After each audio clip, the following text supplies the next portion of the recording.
Hello and welcome you guys to CastCast. As you know, I am your host, Cassidy Streeter. Welcome to the broadcast, and boy, what a weekend to be a football fan this last weekend. Here, with a crazy, I'll start with the recaps right away, but my God, were we witness to some un unexpected things this last weekend? Where, things are really getting spicy in the league. Only 3 teams now, still undefeated at 3-0. I wonder how much longer, these teams can even remain 3-0, to be honest with you. And of course, you have, a crazy, game that ultimately finished just a crazy high scoring.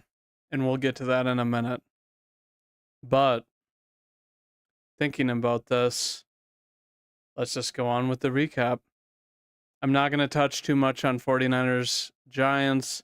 The Giants, obviously, with a long travel out to San Francisco.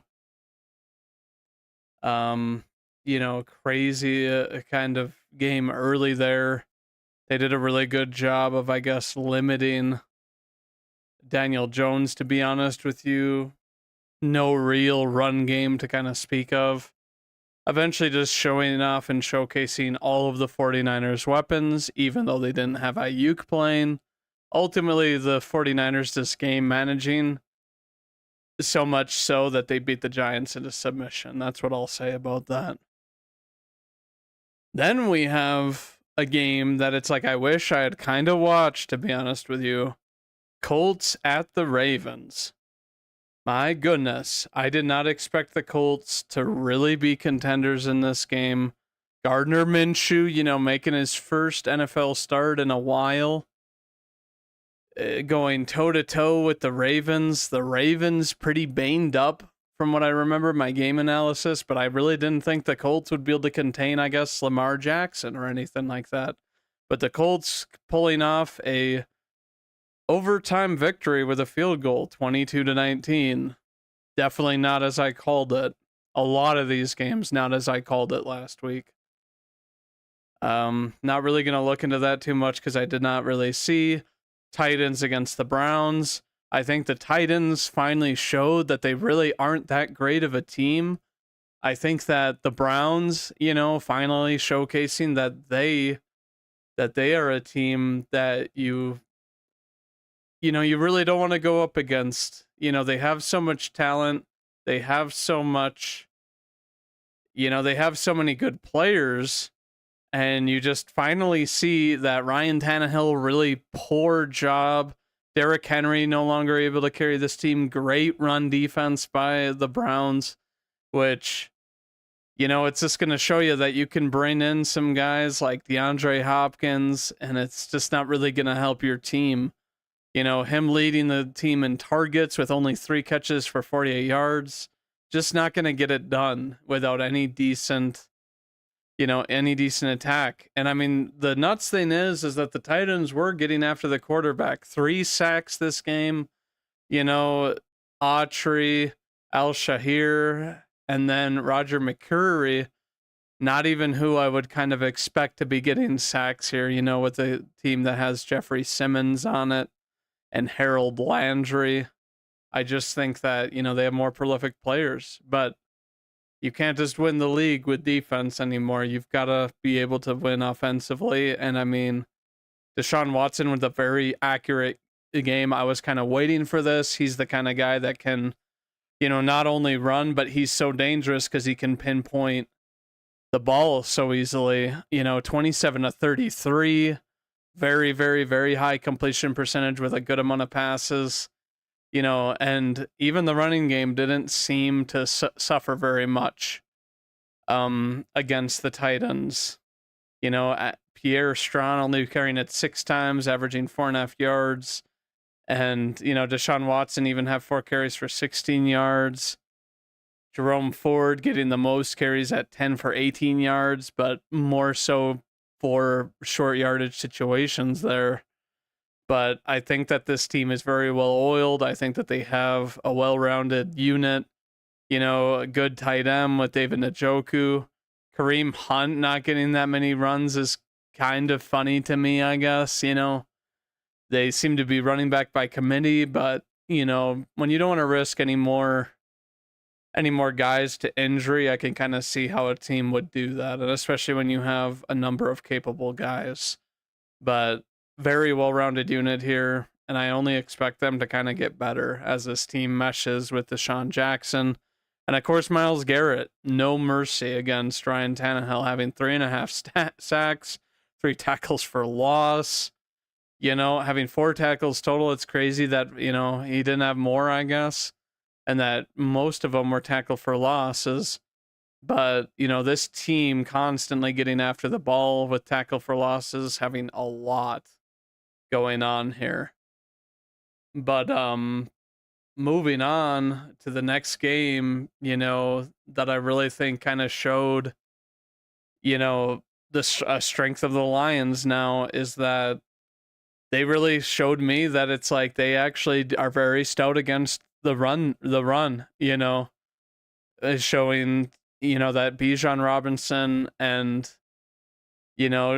their other running back just weren't going to get going. And, the Falcons really just being, their whole entire game plan revolves around the run. And when they don't have that, I think it's an obvious shot in the foot to them that they're really going to struggle, only putting up 6 points and the Lions only putting up 20.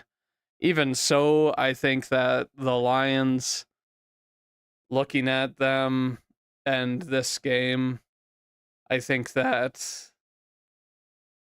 you kind of expect more, a team that dominated this much but didn't really score all too much, to be honest with you. I think that, they made Ritter pass a lot because, like I said, the run game just wasn't there. Bijan averaging, 3.3 a carry with 33 yards. Goff throwing, a TD and even a pick in that game, and it's like they still handled them.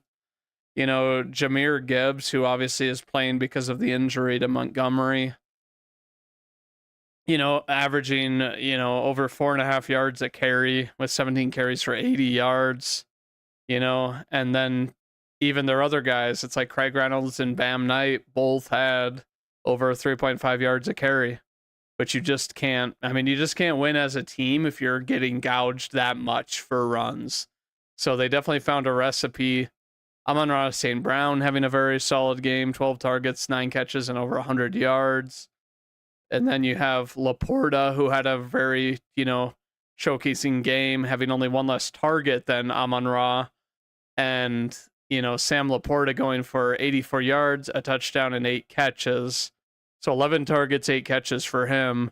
And that was kind of the extent of their passing game. It didn't seem like anybody else was really contributing. I mean, you did have Khalif Raymond with 55 yards, 6 targets, and 4 catches, but, really crazy. Aiden Hutchinson also having a forced fumble, very good for him.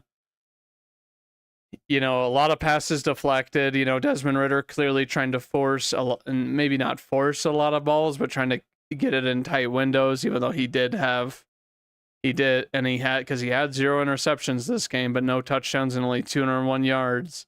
So you could definitely sense like the desperation that he's trying to get the ball downfield, and Aiden Hutchinson with, 2 sacks on the day for Ritter, which just isn't easy with a guy that is that quick.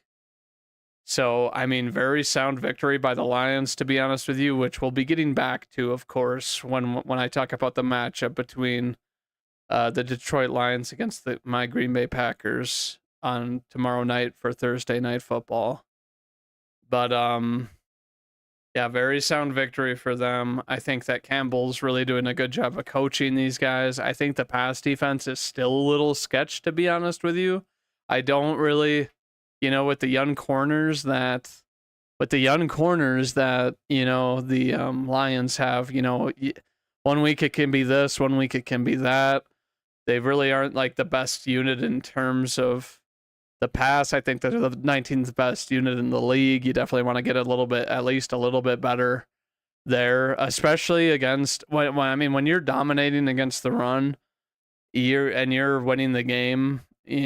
I mean, you definitely kind of expect the other team to pass the ball, even though, I mean, we're going up against an Atlanta team that did come back against my Packers, only the week prior by running the ball primarily, where they didn't throw it that much, in their comeback victory. But, very sound victory for the Lions. I'll get back to them when we talk about Thursday night. And now on to my Packers, excuse me. Obviously, in a game that was riddled by penalties, I almost thought, I'm like, who is coaching this team? Because the Packers have been historically, under LaFleur, very, very good. Very good against forcing penalties. You'll get one here and there, and you'll get certain ones that it's like, that are bad occasionally, but at the end of the day, they've been very well coached, and a lot of these penalties, were like false starts, holds, and I mean, granted, some of these players that committed these aren't like starters, but it really isn't any excuse where, I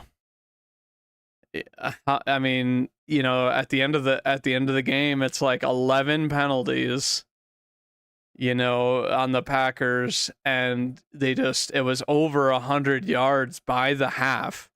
Like, the crazy thing about this game is that the Packers were actually leading in yards against New Orleans, and they did end up having more yards than New Orleans did at the end of the game, but they were leading with over 100 yards at some point, where the Saints had way less yards, but because of their but then because of, I mean, it was their punt return for a touchdown, it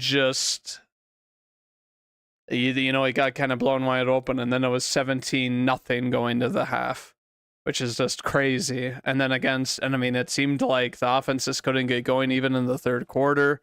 And then it wasn't until the end of the game when Love, he was kind of trying to ball out all game. I can't really knock him for his competitiveness. He was never discouraged. He really kept his head on in a tough game, which I think is tough. I mean, even the previous week when the Saints played, Bryce,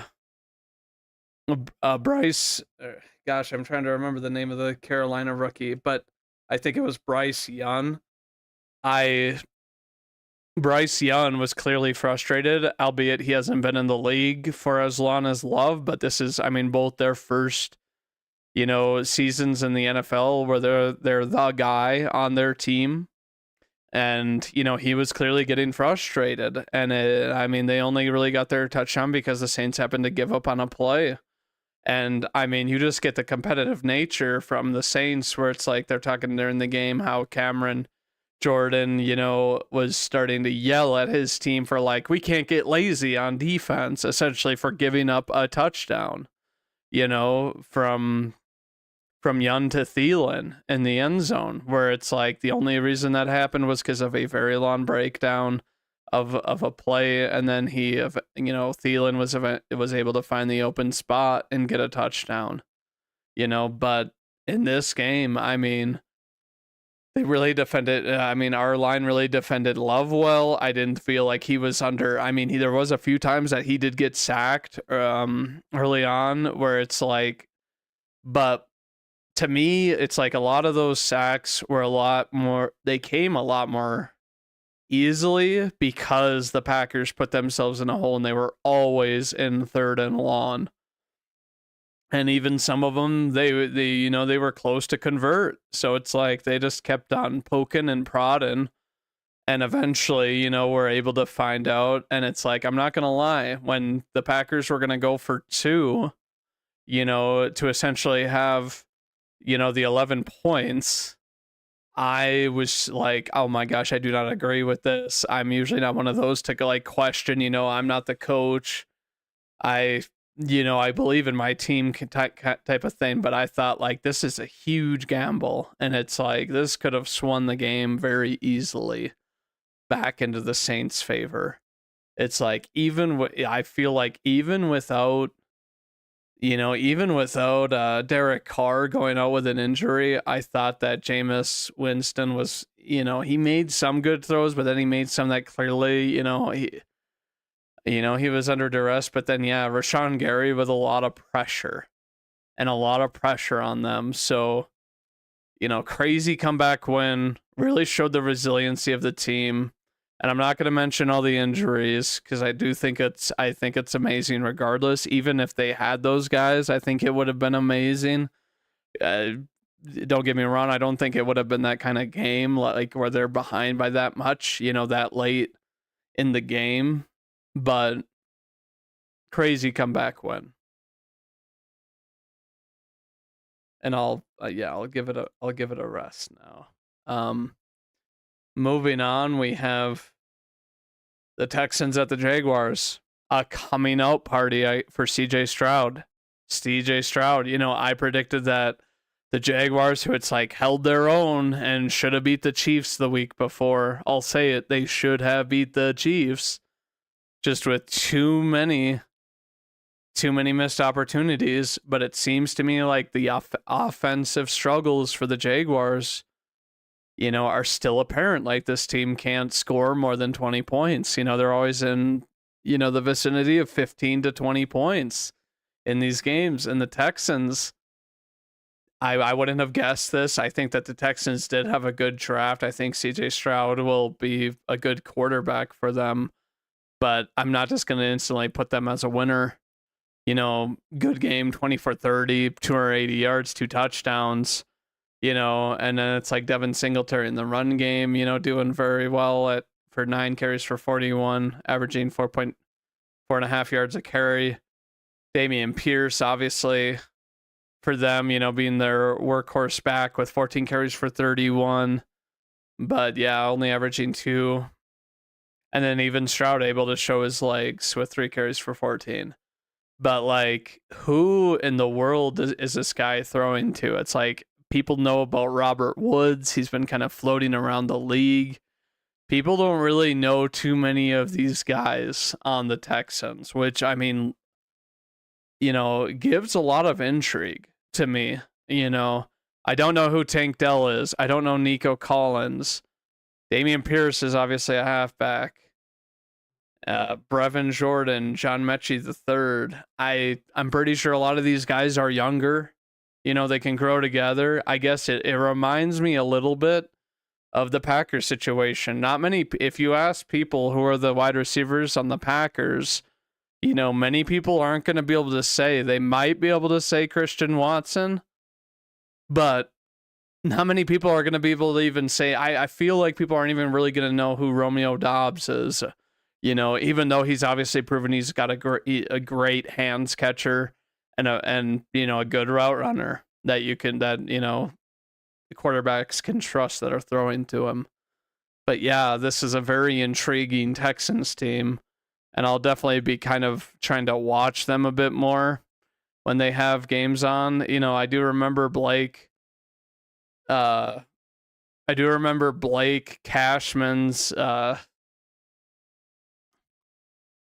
interception, and Blake Cashman is a hell of a middle linebacker. Young, fast, could definitely make a name for himself in this league. But yeah, very very fun to see. Very fun to see. No sacks, unfortunately. I think it's kind of crazy to me. I think Will Anderson Jr., is going to be a great talent. He just needs to maybe adapt to the league. Maybe an off game for him. But overall, just a very sound victory by the Texans. And it could definitely show to me that the Texans, maybe they're ready to win some games. I'm not going to say run away with the division, even though I think that division is very much up in the air in terms of the AFC.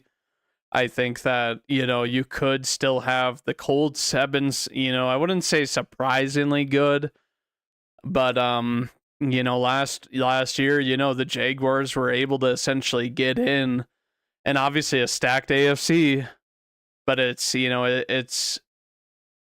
very opportunistic division in the AFC South, where you've got, the Jaguars, Titans, Colts, and the Texans. And I just think it could be very fun down the line in that division. Very close, very nerve-wracking for those that are fans of those teams. But, overall very crazy. Moving on to Chargers at the Vikings. This was a game I was highly interested in because a lot of people are saying that these two teams, neither of them should be 0-3, even though it's like if you've seen the Vikings this year, they've had way too many turnovers to actually be good. I do not care how many yards you put up. They are essentially empty yards when you have a turnover on your team. You can drive 90 yards down the field, off of a punt. You're at your own, 5-yard line. And if you drive 90 yards to their 5-yard line and then you fumble it, I do not care who is on your team. That's a loss of a drive. I mean, obviously, yeah, at that point you've kind of tired out the defense, but if you continue to give up turnovers later in the game as well, where the Vikings have had so many of these multi-turnover games, goodness, it's kind of ridiculous to me that you would say that the Vikings shouldn't be in the spot that they're in. Like, if you've seen their games, it is all because of turnovers. Obviously, Jefferson is going to get his yards. He's going to get his targets. And, Kirk, because of that, is going to get some good yardage. But it's like you look at this, and it's like Kirk was 32 of 50. Yeah, he had 367 yards. But it's like, who cares? He had one interception as well, and that sort of thing. But it's like, and I think that they did cut down on it this game, but it kind of showed that it's like that it's not even as easy for them to score. It's not even as easy for them to score, as many points as the Chargers do. You essentially got the ball when, the Chargers on their first drive had a 6-play drive, and then it's like, then you have a fumble to start the game. Like, that's really bad, swinging the momentum back where, Herbert passes to Parham for, 3 yards. And it's like, and then punt, even the Chargers, had a fumble, this game that it's like the Vikings only got a field goal off of, and they had, a 14-play drive type of thing. But ultimately, it's like this Vikings team could have lost by even a touchdown because of a missed field goal by the Chargers. Looking at the Vikings, they even had a turnover downs, and then you have an interception by Cousins, partially because he kind of had to force it, but it's like you had a chance to win the game. And I remember the end of that game where it's like, the Vikings are driving downfield. I'm sure the Chargers were shaking their boots. And then it was poor clock management. It was such bad clock management, by, the Vikings. And it's like, you could have downed it. You could have had at least 2 more plays. And then you have this stupid pick that is ultimately your game ender. And it's like, they may have not had multiple turnovers this game, but it's like, if you've shown that your defense is going to get eaten alive by any, elite level quarterback. Like Herbert passing 40 for 47 for 405 yards. That looks way more impressive than what Kirk did. Kirk with around, around almost, 30 yards short, or a little bit more than 30 yards short of the same amount of yards, but way less accurate. And it's like, You even have, I mean, you even had, a trick play with Keenan Allen where it's like he threw a 49-yard TD pass, against a team, and it's like against a team that can't even run. That's the problem I have with the Vikings. It's the problem I had with them last year. People want to say that the Vikings are a good team or they're a talented team. I will say this, and it's the same thing I said last year. It is the Minnesota Vikings and Justin Jefferson, where Jefferson is carrying this team. Yeah, there are some other contributors, but it's like, you got Jefferson receiving all these targets. Even on his catches, he had 7 catches and he had 13 targets. A little bit more than, 50%, of his targets were, completed passes. And then the Chargers had no run game. They literally ran for the most paltry amount of yards I've ever seen, to be honest with you. And yet you still cannot defend against the pass. Keenan Allen with 20 targets, like, unbelievable, to be honest with you. Like, what is the Vikings' plan on defense? I'm not going to lie. I'm going to continue to see them struggling throughout this year. Because it's like, even if they cut down on their turnovers, which clearly they did this game, and they didn't have one until, essentially the end of the game, type of thing because of, bad play calling. This team's is going to be in shootout games the whole year. And who knows if, you're going to come out on top in the shootout games. They got lucky last year with how many one possession games they had. It was 11th. It was tied, I think, for the most all time or whatever, but the Vikings, goodness, they deserve to be 0-3. And I'm not just saying that as, and I'm not a salty Packers fan. I'm saying that because this team just doesn't have a formula to win besides luck, which isn't a formula, So moving on.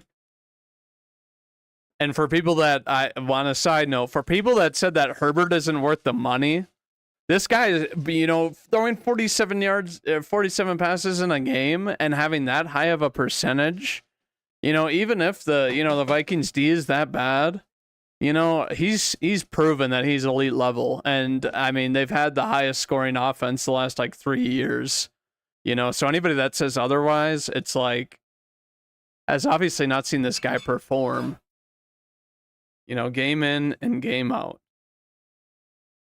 Moving on to Patriots Jets, I really think I don't have much to say. This has obviously been, kind of the media attention game, where a lot of people are saying, the fans are saying get rid of Zach Wilson. There's just numerous people saying get rid of Zach Wilson. Even the information that Colin Kaepernick wants to be on the practice squad of the Jets to try and, and I think he's just trying to do that as a play.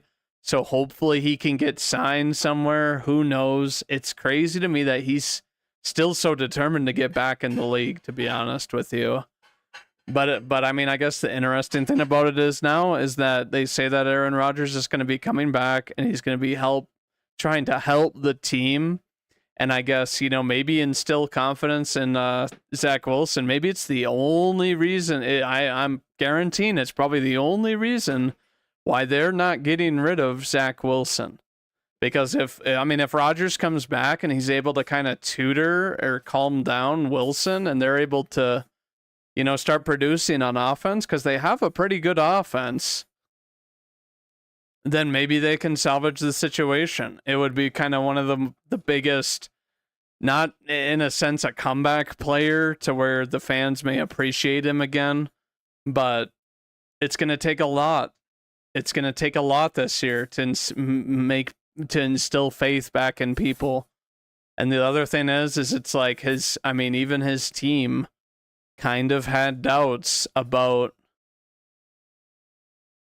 his team. Some of his teammates had doubts about him and his maturity and all of that. And there was the rift last year, and I'm sure not all of that has gone away. And it's like, I feel bad for Saleh because he's a good coach, and he just seems to have been put into a bad situation. But yeah, Patriots, not even really scoring that much. The defense of the Jets is still, top tier. And the Patriots obviously don't have some elite level offense, but it's kind of like big brother beating on little brother. And it's been going on for a long time because, this goes back even to the Patriot days and the Revis Island defense, where it's like they were only able to really get into the playoffs one time, with that elite level defense, where it's like you had things happen like the butt fumble, which ultimately ended their season. But yeah, ultimately just big brother beating on little brother. It's kind of the same old shtick that's been Patriots Jets for a long time.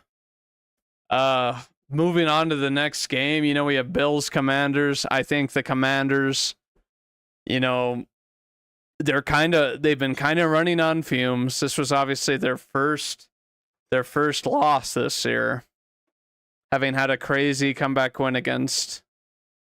Wait a minute. Oh yeah, having had a crazy comeback win the week prior, and then I can't remember who they played week 1. But the Bills do need to prove, and I'm sure they feel the pressure of all the Dolphins' success. The Dolphins' success, is just showing what kind of level they can play at in the rest of the division. But yeah, the Bills dominating that game, showing that they still have, pretty good defense. You cannot tell me that the Commanders have like a bad offense either, with all the crazy things that Scary Terry can do. I think that their quarterback, this would have been a good learning lesson of how, he needs to play differently type of thing. But overall, commanding win by the Bills, not much to say there. Going to Panthers at the Seahawks. Didn't really watch this game too much, but it seems like the Seahawks are finally harnessing their offense the way it needs to be harnessed with all the weapons that they have.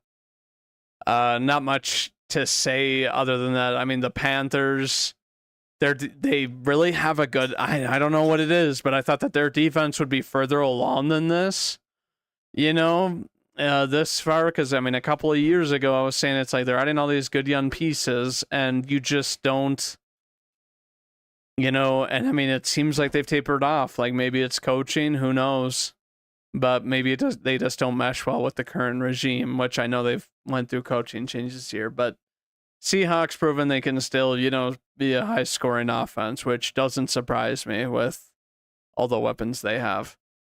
And now for one of the biggest upsets of the game, or of the week, excuse me. We have Cardinals beating the Cowboys. If you had told me that the Cardinals were going to beat the Cowboys, I would have thought you were crazy. I would have been like, oh yeah, it would be cool if they won because, maybe the Cardinals just, maybe they're not ignoring all of the stuff that's been said about them in the offseason and every single week, but people keep on knocking them, even though they've been competing in their games, and this being their first win, is possibly a statement win. Don't get me wrong, I don't think that this team is going anywhere in their division, because they have, I'll say it, the toughest division in football, with the Rams resurgence, with even the way the Cardinals are playing, and keeping it close in most games. And then you have the Seahawks and the Niners. This is the toughest division in football. They had a team like the Cardinals, who people were saying was you could say that this is the worst team on paper, but they are playing gutsy. They are playing, like they want to earn, some respect at least in the league. And these players, they're playing because they want, to be seen as potential starters on the team, and they see it as an opportunity, which, kudos to them. That is really, the mindset you need to have if you're ever an underdog, that you need to earn a spot where, they don't think about replacing you down the line because they're going to have, a lot of draft picks or high draft picks probably because of their record. But yeah, looking at this team, only 2 sacks on the Cowboys, Lawrence and Parsons. And this team had obviously been amounting a lot of sacks, and that sort of thing. And it's just kind of crazy to me. And then you have, I wouldn't say terrible receiving yards throughout the whole game. Like, I mean, you did have 250 yards from Dak, but he threw it 40 times. And CeeDee Lamb with a, less than ideal game, Michael Gallup showing up, type of thing. But, yeah, a lot of, I'm looking at this and a lot of, missed opportunities. I mean, I guess it's good that the Cowboys are spreading the ball around, it looks like a lot more. But Dak's struggling with a very bad completion percentage. Maybe not very bad, but less than ideal. You throw it 40 times, you kind of want your guy to be maybe with, 30 completions or higher. But yeah, also with a pick. And then you have Joshua Dobbs, having, very high completion percentage, 17 to 21. Yeah, for only 189 yards. But they ultimately showed that this defense of the Cowboys can be beat by running the ball. You have James Conner, their hard-nosed back, going for 98 yards off of 14 carries, 7-yard average. Joshua Dobbs showing his ability to run with 55 yards and 6 carries and 9-yard average. And then even Rondale Moore, they're spicing it up, throwing a wide receiver in the mix, having 54 yards with 3 carries. And then the only person really having a kind of a subpar day is Keontae Ingram with 13 yards on 5 carries. And I guess Amari DeMarcado with 2 carries for 2 yards. But, you look at this, and they have, Marquise Brown, Michael Wilson, and James Conner being their primary receiving threats. Rondale Moore, being more of a short yardage guy, it appears here. But, this team competing. And, they only had 2 sacks as well. One from Victor Demukajay and Zaven Collins, with a sack as well. But a good number of tackles for loss on this team.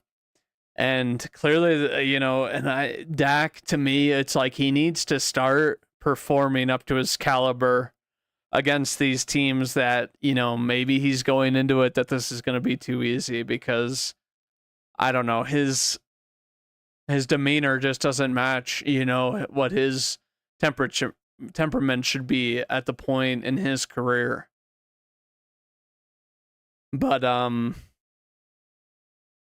yeah, this to me was the biggest upset of the week. Kudos to the Cardinals.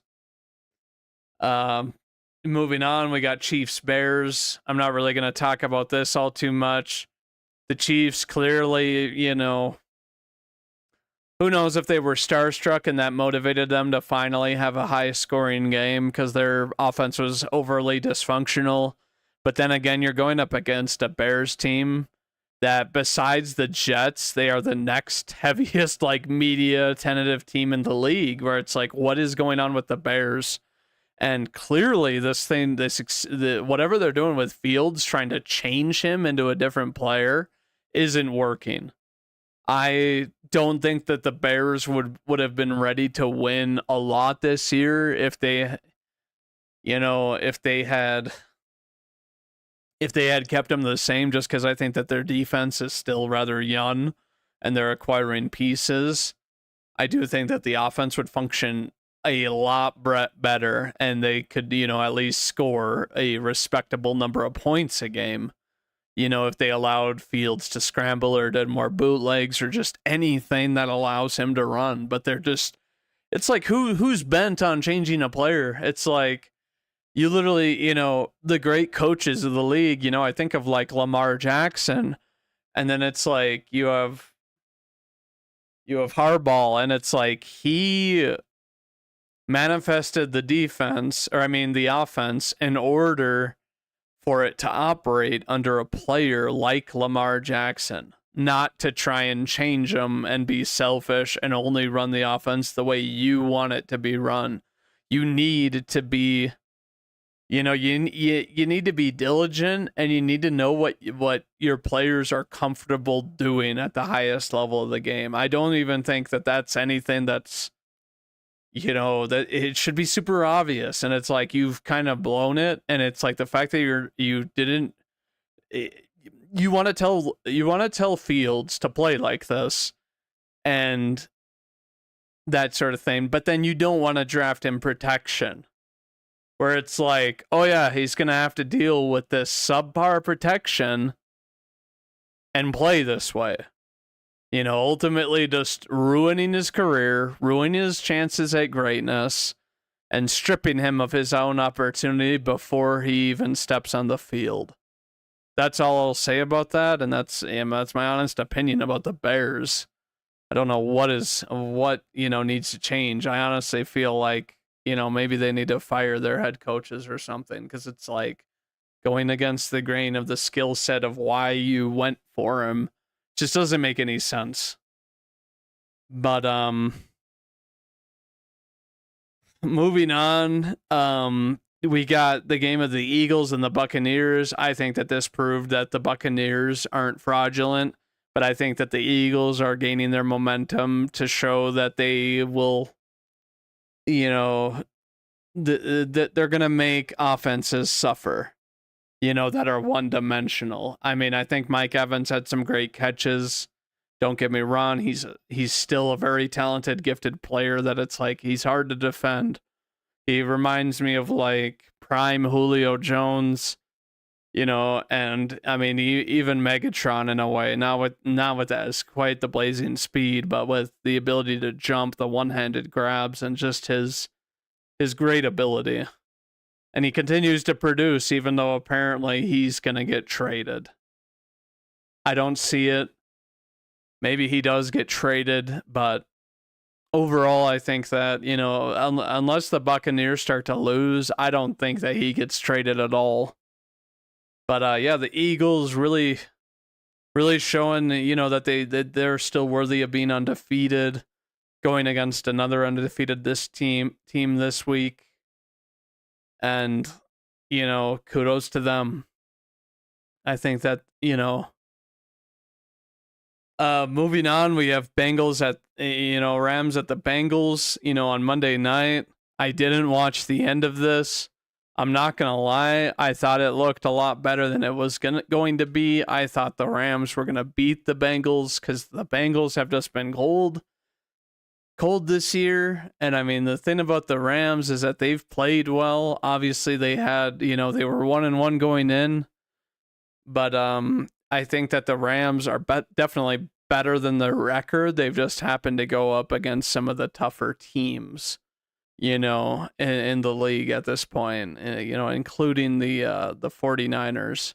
But yeah, great win by the Bengals. They finally proved that they're not completely dead and lifeless on that team. Steelers Raiders, I didn't really watch.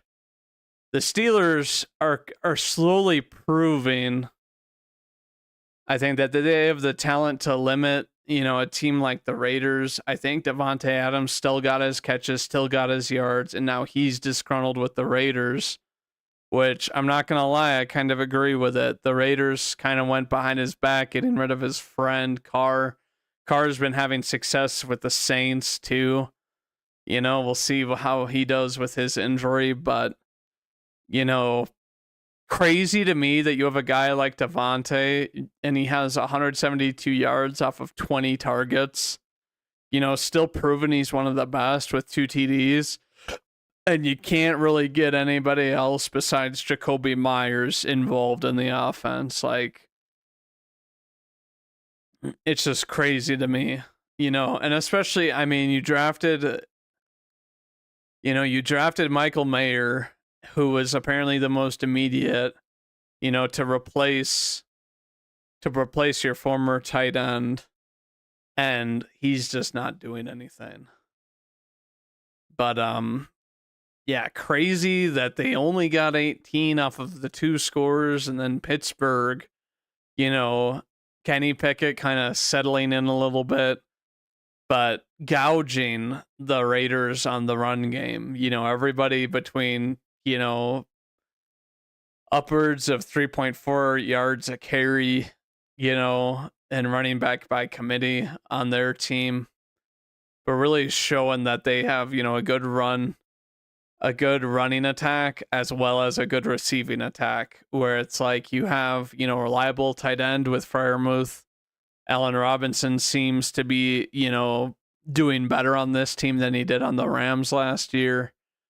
And then you have George Pickens, who is slowly becoming one of those very, very deadly wide receivers, with Calvin Austin in his second year with, 6 targets, only 2 catches, but 72 yards, showing that he can be a sneaky guy that, and a potential threat every game.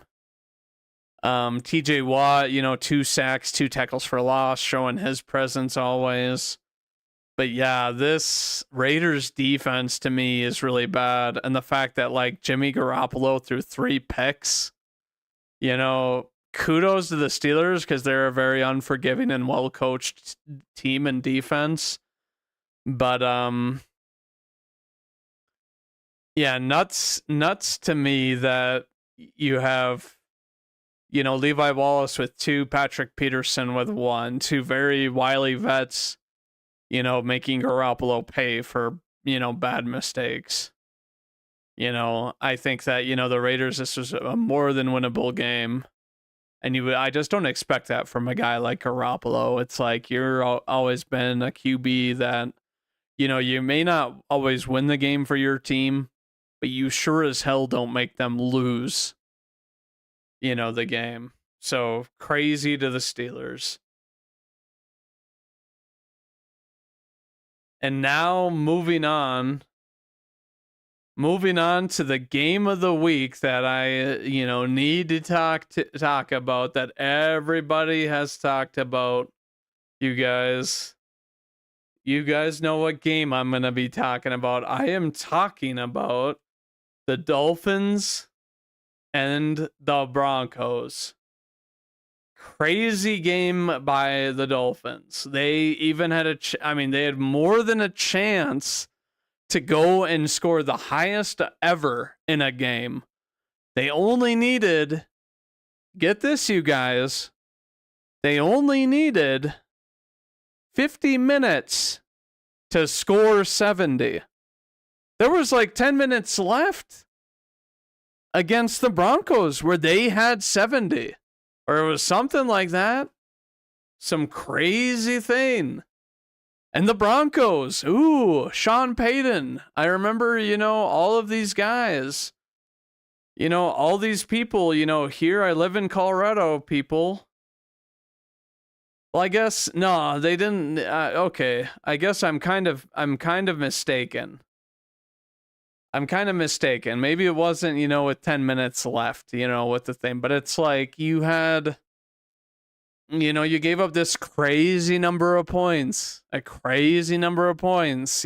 this team. When you had one of the best, you were like 6th in efficiency or something, defensive efficiency last year. I think that people were saying that they were the 7th best defense on paper.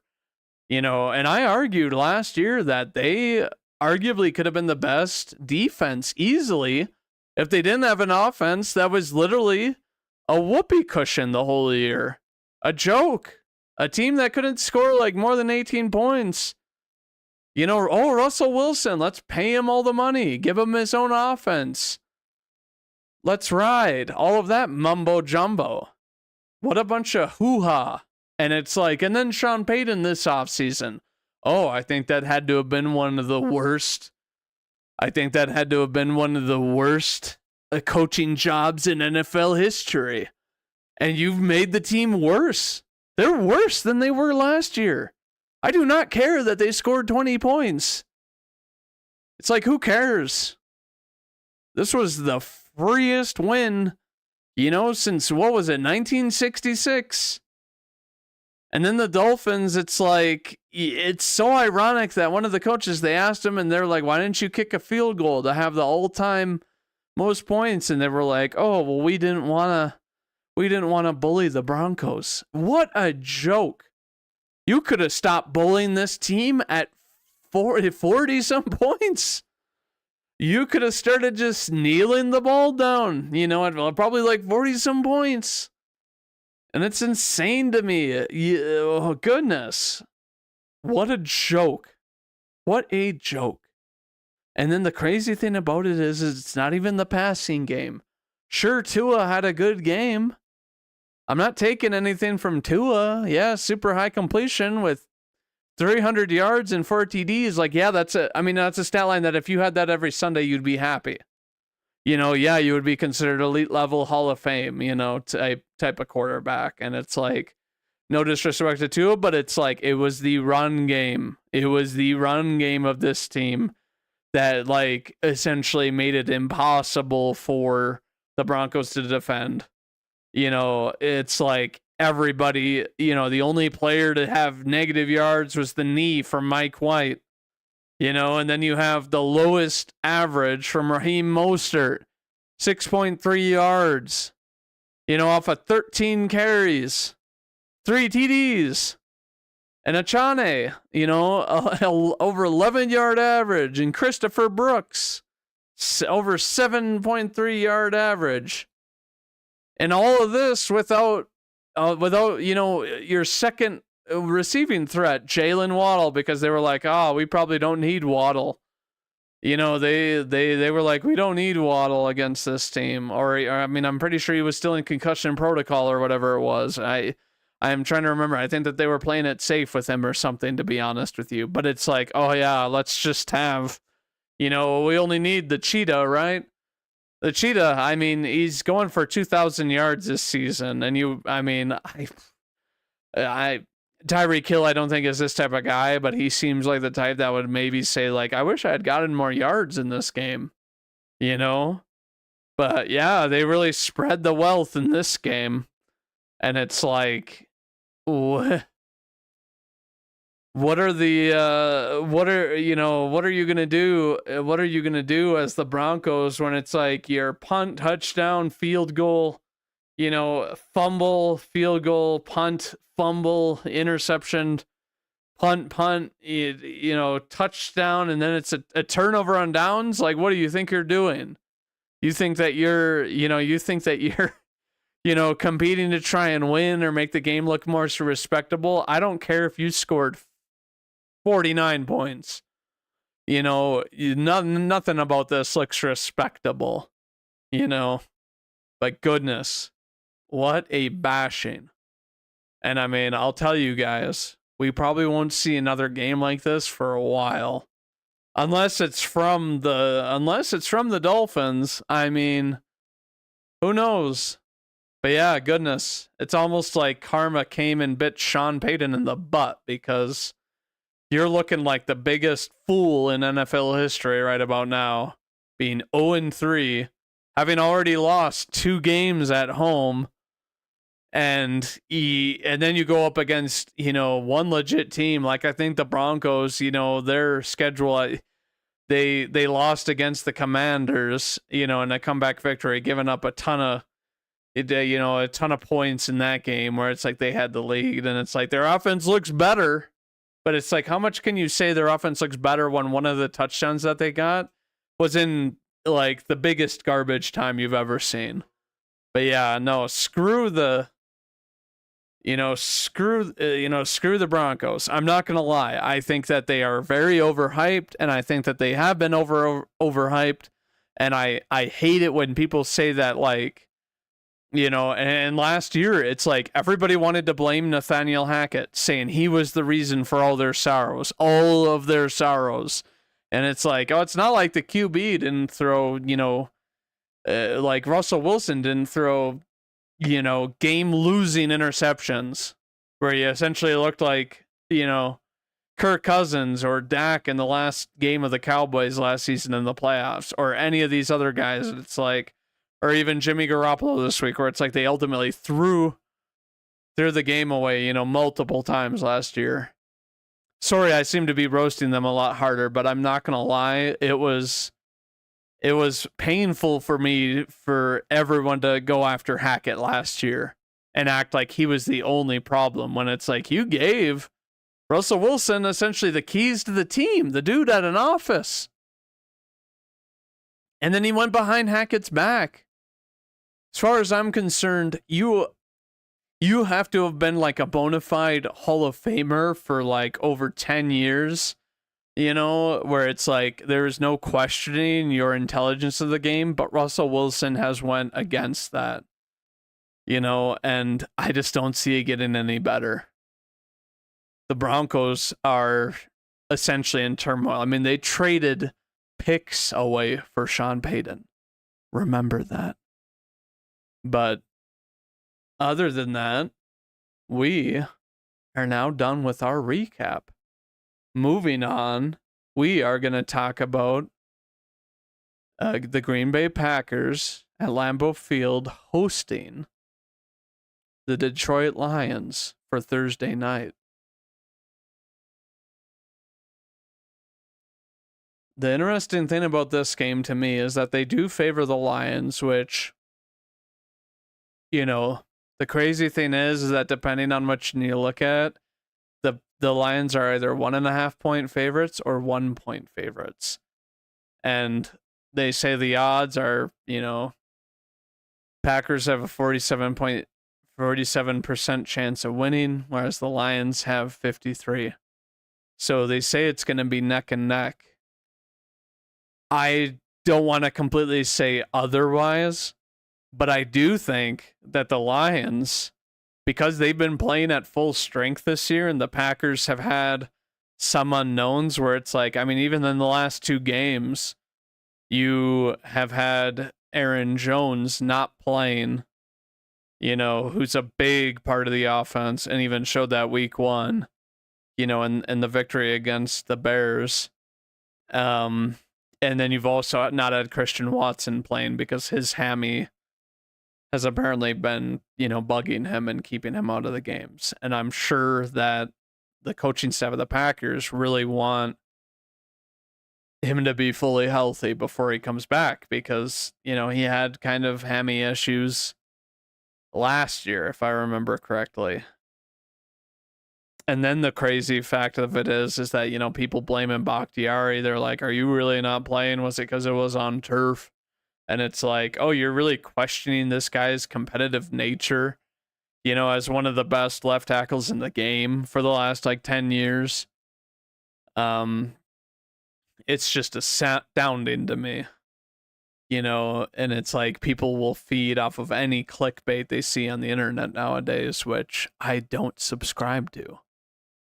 I think the clickbait can be, some of it can be theoretically, interesting if it is actually that sort of thing, but to downright question a player because of, the surface he's playing on with no contingency or whatever based off of what he was saying the week before, from week 1, from when Aaron Rodgers got injured on turf, and about how the league needs to really value its own players, where it's like, oh yeah, they give grass fields to soccer players. But, him being out, Elton Jenkins likely being out, and then, the crazy number of players that, the Packers have had injured, I guess, on their team, it hasn't been reassuring. But the Packers have shown that they still have a pretty resilient O-line, that they are protecting Jordan Love pretty well. Yeah, he's getting sacked here and there. I think that, the Lions, they do have a great pass rusher in Aiden Hutchinson. I think he's going to be good for a long time. I think he's just a freak of an athlete. He's that tall. He's that fast. He's got that much length. The only player that I can really think of that it's like was as dangerous when they were younger, maybe more dangerous, was Julius Peppers, early in his career. And because he was essentially the same height. I don't know if his arm length was exactly the same, but they're built like power forwards in the NFL essentially, where it's like, long arms, big, tall bodies that can bat passes away, as well as, make it easier for them to, make their way to the quarterback, and he's definitely been showing up this year, you know. But you do have the Lions, and I'm about to check the injury report here in a second because I think it's really important.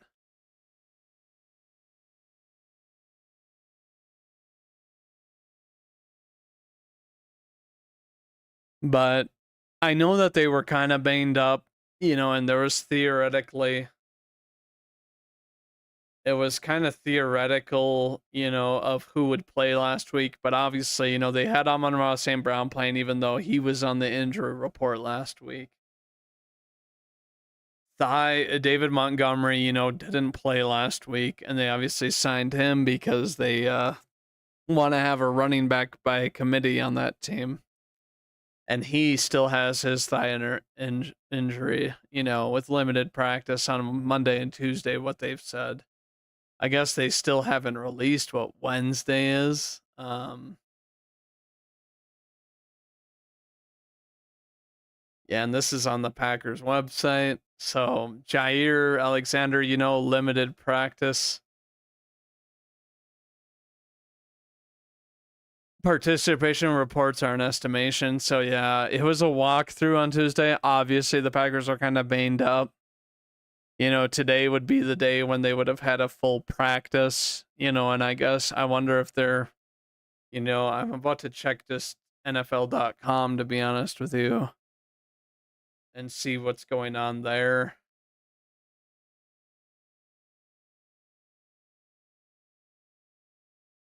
One hour ago, let's see what it says here on Fox Sports. Lions injuries, let me see here. They have a few guys, I guess they're listing as out. I guess Montgomery is questionable. Doesn't look like anybody. Taylor Decker is questionable, which, would be a huge blow. Several other names of guys. So Alan Jenkins, they do say is out. David Bakhtiari, they do say is out.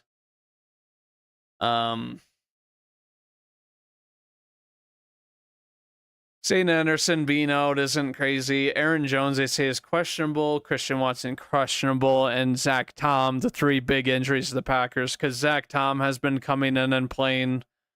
He's been playing right tackle for the Packers. And then you have, because of Bakhtiari being out, they've had Rashid Slayton coming in and for Jenkins, but then Jair Alexander, is questionable, and Keratin Valentine apparently didn't tear his entire bicep, but they had Valentine in for him, who I think he played, pretty well for having to jump in for him. I mean, there was a couple of balls he gave up to the Saints, but it looked a little bit more like he was shaking off the rust because he hadn't played all season at that point. But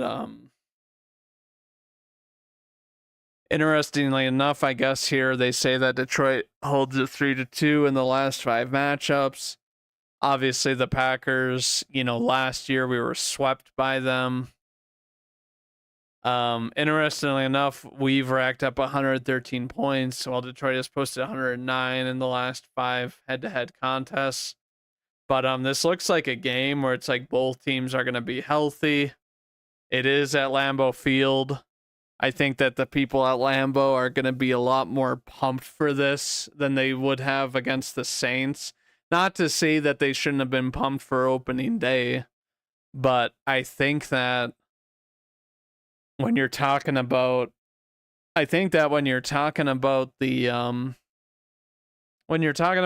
game, you're talking about the fact that, last year, the Packers, they honestly should have probably won both games.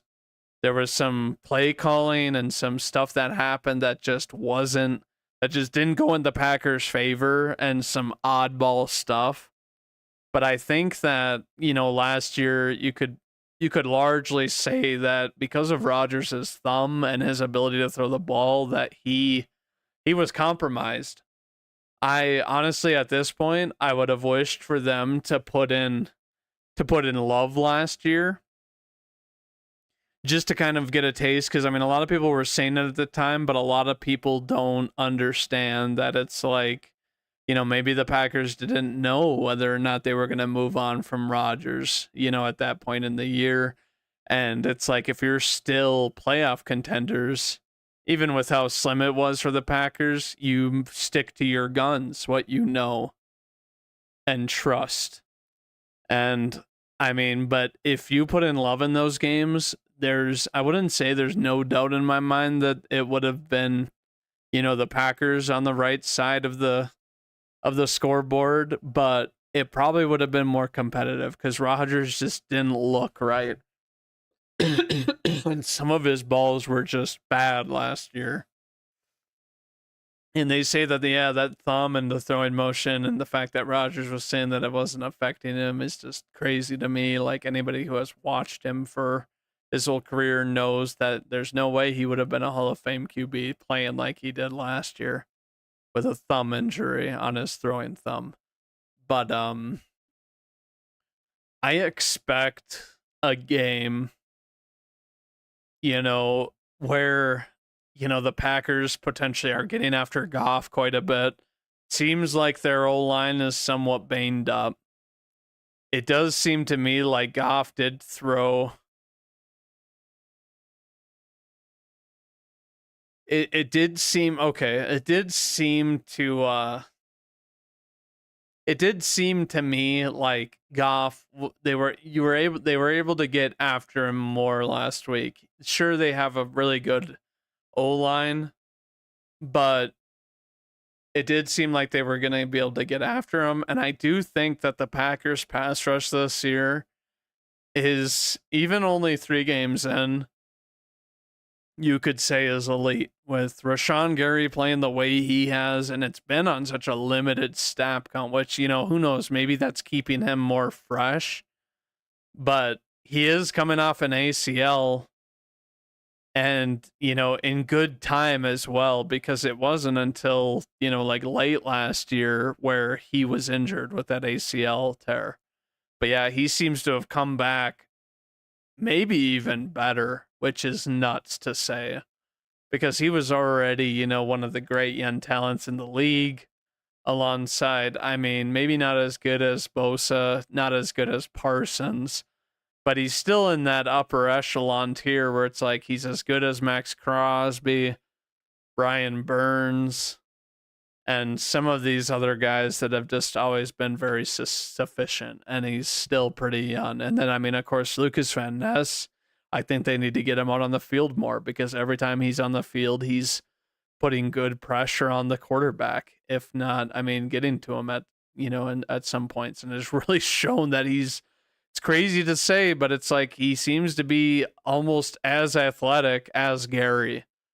And both were, high combine performers, where it's like the raw ability and speed is there, but they just need to get him on the field more. But yeah, it seems like because of this, I think that because they have such a pass rush by committee, not really by committee, but like they have their main guys and then they plug in other dudes, and the pass rush is unbelievable. And I think that the Lions, with their last game, they didn't seemingly have that great of an offense. I know the Packers haven't been incredibly flashy on offense either, but I think that's partly due to the fact that it's like you don't have your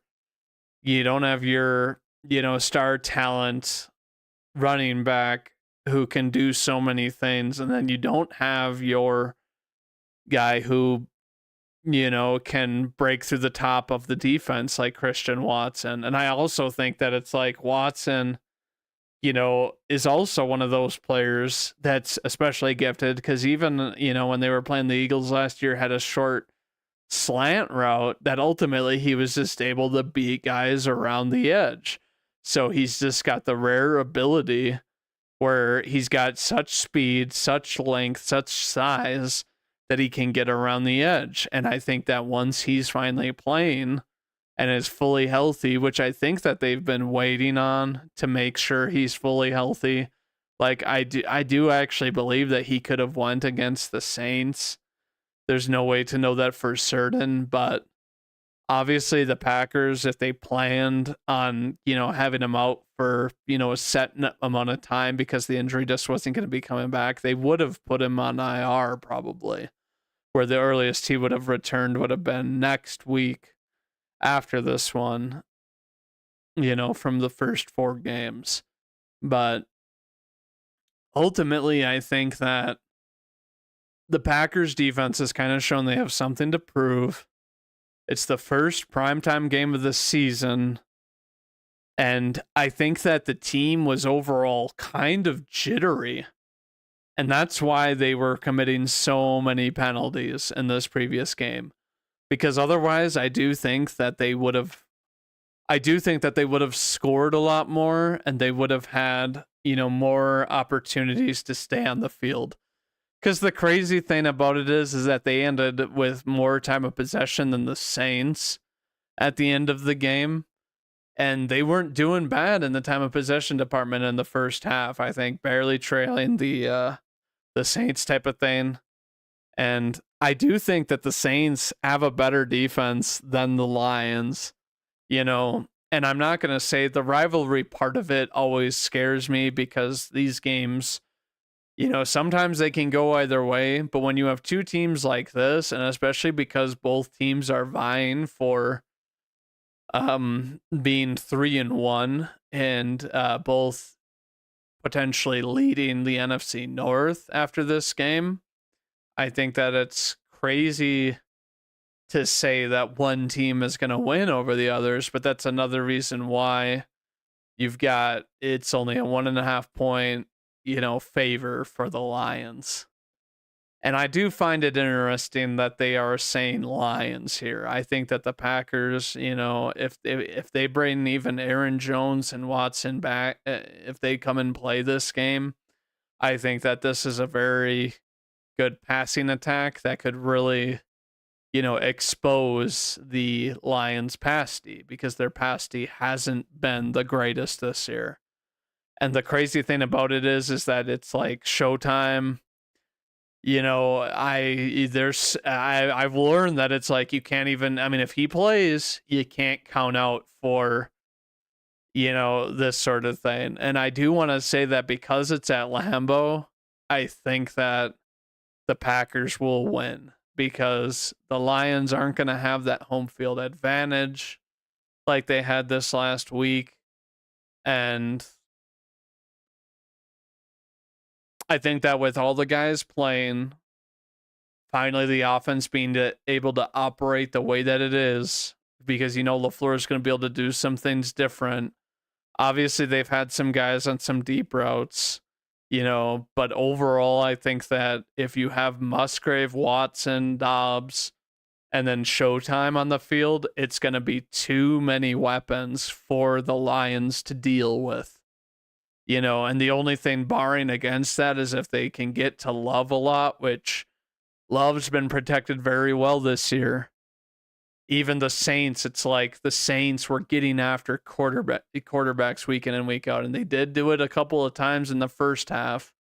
But then, like I said, when I was analyzing the game, it's like it's easier to get to a quarterback when he has to hold the ball for the extra amount of time, because it's always 3rd and long, which the Packers, they shot themselves in the foot. And I'm sure that's not going to be a thing this next game, because they've been historically low penalty counts, under LaFleur.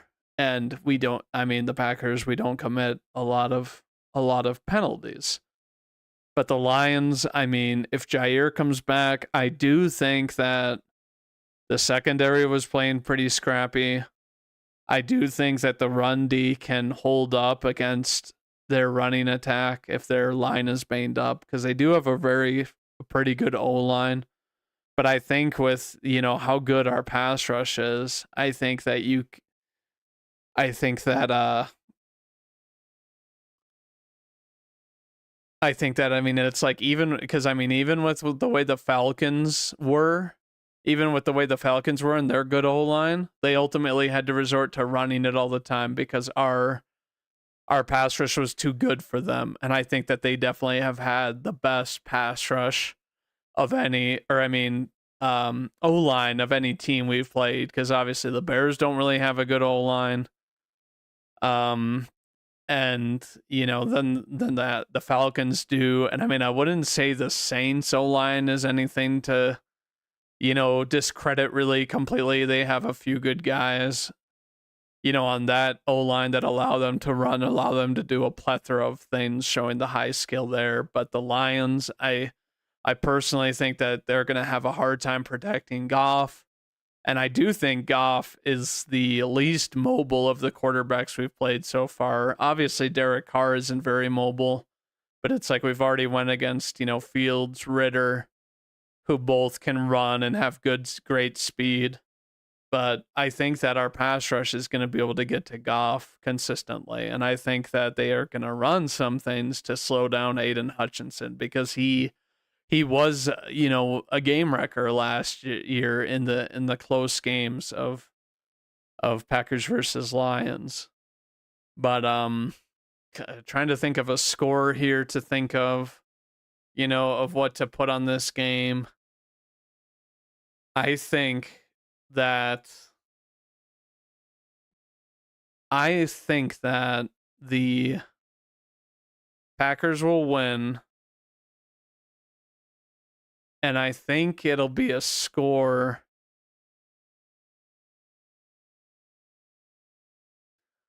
of 27-24 or something like that. I don't want to discredit either offense. I think that the Lions do have a good offense, and I think Amon-Ra St. Brown, you know, is tough to contain. But I think that after the win on Sunday, I think that the Packers are going to be a lot more calm. And I do think Sunday, interestingly enough, I think that one of the reasons why the Packers were the way they were is maybe it was the home game jitters, young team. And I mean, we were playing, you know, a tough opponent. The Saints were a tough opponent with a very wily group of veterans. But overall, yeah, I think that we are going to be a bit too much for the Lions. I think that last year the games were, don't get me wrong, I think the Lions are on the come up. But I do think that